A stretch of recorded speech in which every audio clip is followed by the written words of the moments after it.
जागिए, आप गरीबों की आवाज सुनिए, आप मजदूरों की आवाज सुनिए, आप किसानों की आवाज सुनिए। आप एक तरफ से कह रहे हैं कि इस देश में हम मोनो की तोहफा देना चाहते हैं, आप इस देश में मेट्रो की तोहफा देने जा रहे हैं, आप इस देश में बुलेट की तोहफा देने जा रहे हैं, वंदे भारत की तोहफा दे रहे हैं। शर्म करो प्रधानमंत्री जी, जिस देश के आज इतने बड़े नक्सली बेकार कमजोर क्षेत्र में आप एक साधारण रेल नहीं दे रहे हैं, क्या आप कहते हैं कि भारत की आत्मा गाँव में बसती है? क्या ये जो आप लेके बुलेट ट्रेन जा रहे हैं, आप अहमदाबाद से दिल्ली आप चालू कर रहे हैं, दिल्ली से अहमदाबाद चालू कर रहे हैं, तो क्या उसमें साधारण गरीब का बेटा उसमें यात्रा करेगा? क्या साधारण गरीब के बेटा को रेल नसीब होने वाला है? हम आज भी कह रहे हैं कि जो हम रेल मांग रहे हैं, जिसमें खादपति और करोड़पति दोनों बैठ सकता है, लेकिन आप जो रेलवे चलाने की सपना रखे हो, उसमें गरीब का बेटा उसमें सफर नहीं करने वाला है।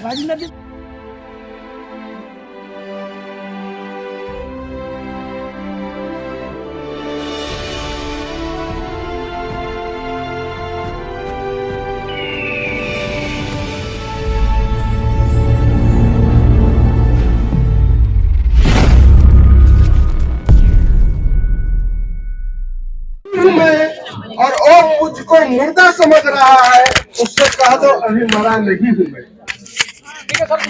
वो कह रहा है कि कुछ दिन में मिटाकर रख दूंगा हस्ती तेरी, उससे कह दो कि उसकी आदत है। भाई राजेंद्र सिंह यादव जी, आपने यहाँ आंदोलन किया, इस आंदोलन का तात्पर्य क्या है? ये जो आंदोलन है जिसका साफ तात्पर्य है, जो हम लोगों ने बैनर में भी लिखा, 19 साल पहले भारत के तत्कालीन रेल मंत्री श्री नीतीश कुमार जी और श्री लालू प्रसाद जी ने बिहटा और औरंगाबाद रेल लाइन का शिलान्यास किया, और शिलान्यास करके ये भी महती जनसभा में वादा किया, वचन दिया कि मैं आज शिलान्यास कर रहा हूं और कल से रेलवे में काम लग जाएगा।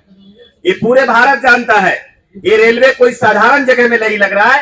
ये वो रेलवे है जो कल जब बरकी खड़ाव की घटना हो रही थी, ये रेलवे वहां मांगा जा रहा है जहां 12 हो रहा था। ये रेलवे वहां मांग रहे हैं लोग जहां सेनारी जैसा नरसंहार है, जहां बाथे जैसा नरसंहार है। नक्सलिज्म के आग में जब जल रहा था, तब रेल मंत्री जी ने घोषणा किया था जाकर के और वादा किया था, लेकिन आज उतने खून बहने के बाद भी, हजारों खून बह गए, नक्सलियों की इतनी ताकत आगे बढ़ी, लोग घुटना टेक गए प्रशासन के लोग, लेकिन फिर भी 19 साल में आज भी रेलवे का काम चालू नहीं हो सका। आज भी बजट आया है और बजट के बाद भी ढाक के 3 बात वही माहौल।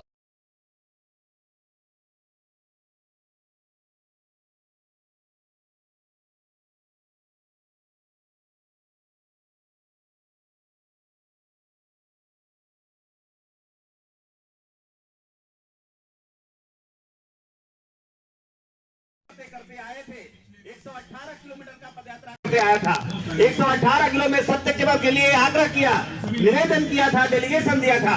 जब नहीं माने तो लगभग 1200 ट्रेनों को बाधित करने का काम किया था। दिल्ली से बंगाल की खाड़ी, दिल्ली से डिब्रूगढ़, दिल्ली से आसाम तक एक भी ट्रेन नहीं निकली थी, यहाँ तक कि बॉम्बे भी सारा प्रभावित था। आंदोलन ही रहेगा या वोट की चोट भी की जाएगी? वोट की चोट तो होगी। जो ये सामान्य 4 सांसद जो पुलाव खा रहे हैं पार्लियामेंट में बैठ करके, जो मजाक कर रहे हैं, हम उनके लिए मैं आज खास करके मैं कहना हूं कि आपके लिए भी एमपी साहब बड़ी चुनौती होगी।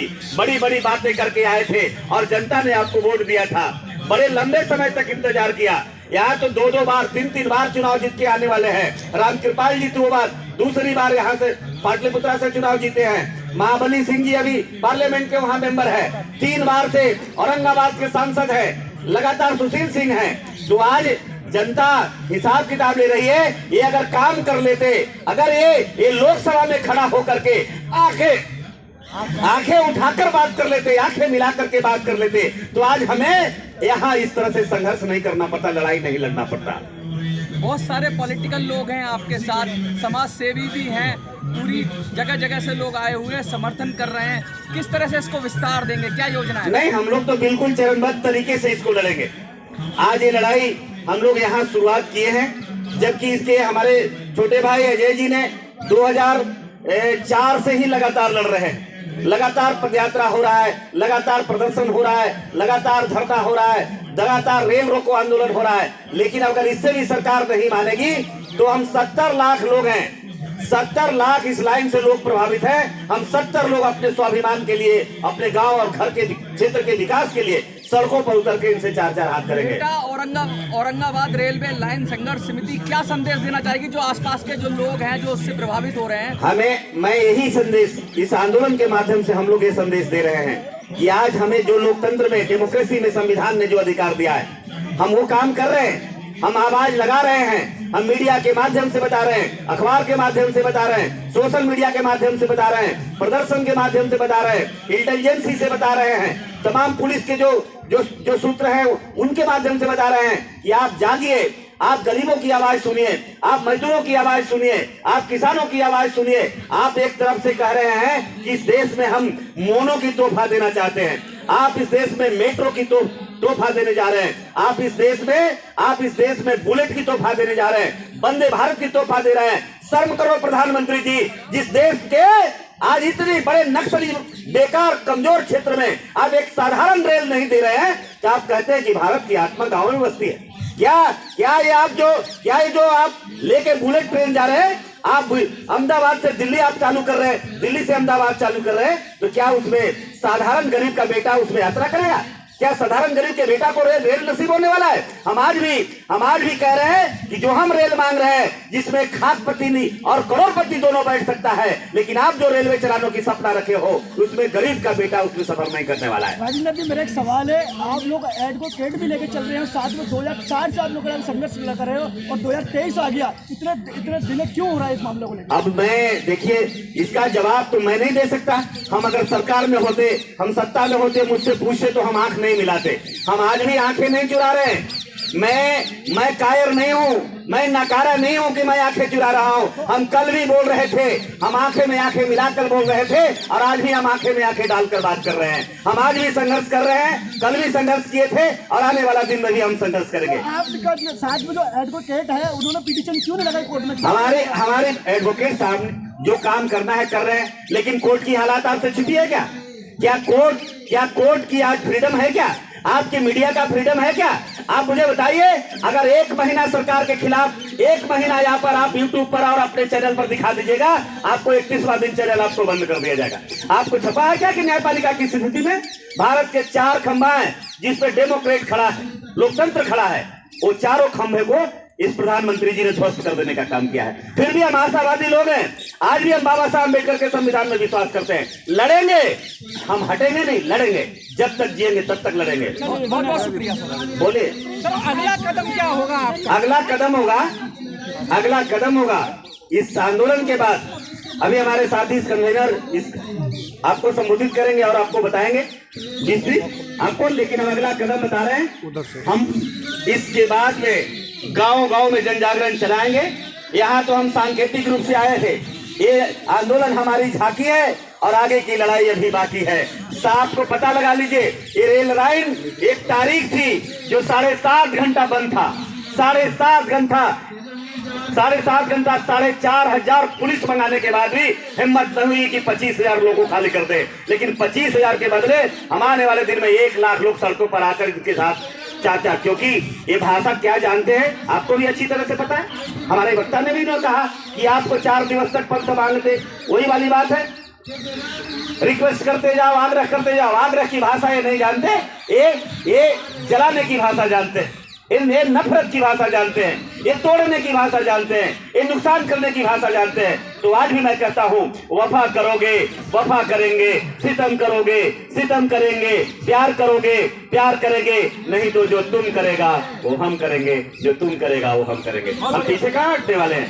तो राजेंद्र जी, क्या आप सरकार को धमकी दे रहे हैं? सरकार को धमकी? सरकार ही हमारी है, सरकार हमने बनाया है। अगर हमसे नाइंसाफी करेगा, हमसे अगर बेईमानी करेगा, हमसे अगर दगाबाजी करेगा, हम बिल्कुल पीछे नहीं हटने वाले हैं। ये कि हम सरकार का एक हिस्सा है। अब हमारे कन्वीनर साहब आपको अपनी बात को रखेंगे। सर, सरकार कहती है कि देश तरक्की कर रहा है और आप यहाँ आंदोलन कर रहे हैं। देखिए, सरकार और कुछ मीडिया बंधु सरकार के नज़र में और कुछ जो दलाल मीडिया है उनके नज़र में जो ये शौचालय बन रहा है इसी को विकास बोला जा रहा है। ये जो शौचालय हर घर में बन रहा है इसी को लोग विकास बोल रहा है कि 70 साल में लोग शौचालय नहीं करता था, आज हम आए तो शौचालय कर रहा है, तो इसी को विकास मान रहा है। अगर विकास की बात है तो आप ये बताइए कि 1980 में चंद्रदेव प्रसाद वर्मा जी द्वारा ये उठाया गया था मुद्दा। 2004 में उस समय एनडीए के सरकार में नीतीश कुमार जी रेल मंत्री थे, उनके द्वारा शिलान्यास किया गया। 2007 में माननीय लालू प्रसाद जी द्वारा शिलान्यास किया गया, फिर भी ये क्यों है ठंडा बस्ता में? तो विकास कहाँ है? विकास इनके कहने से गुजरात और अहमदाबाद में और दिल्ली में नहीं है ना। अभी भी 90% जो जनता है वो गांव में किस हालत में बेहाल है, ये आप जाके आपसे ज़्यादा कौन जानता है? सर सबका साथ सबका विकास हो रहा है देश में। कुछ नहीं विकास हो रहा है, ये फालतू की बातें हो रही है। विकास किसका विकास हो रहा है? आज नौजवान रोड पे है, आज छात्र रोड पे है। कहाँ गया 2 करोड़ की नौकरी की बात? आज LIC बिक गया, जहाज बिक गया। क्या है आपके देश में बच रहा है? आप 2014 से पहले देख लीजिए ना कि महंगाई कहाँ थी।